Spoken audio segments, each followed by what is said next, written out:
जैसा कि हमने 1943 के अहम वाक़ात पर बात की, अब वक्त है कि हम देखें कि 1944 और 1945 के साल किस तरह दुनिया का रुख बदलने वाले साबित हुए।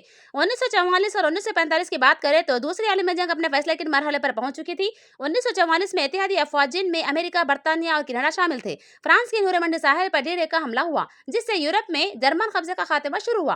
कनाडियन फौजी ने भी फ्रांस और बेल्जियम के कई इलाकों को आजाद कराया। मशरक की जानिब स्थित यूनियन ने भी जर्मन अफवाजों को पीछे ढकेल दिया।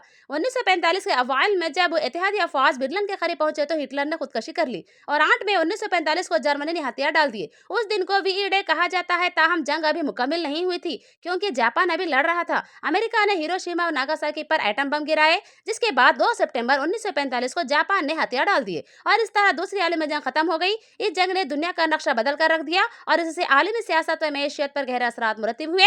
यूं दूसरी आलमी जंग के इख्तिताम के बाद दुनिया एक नए दौर की तरफ बढ़ रही थी। जंग के खात्मे के साथ ही अक़वाम मुत्तहिदा का कायम अमल में आया, जिसका मकसद दुनिया में अमन और इस्तेहकाम को फ़रोग़ देना था। आइए हम अगली वीडियो में अक़वाम मुत्तहिदा के क़याम और इसके मक़ासद पर बात करें, ताकि हम ये सीख सकें कि किस तरह अक़वाम मुत्तहिदा ने दुनिया को एक बेहतर जगह बनाने में मदद दी।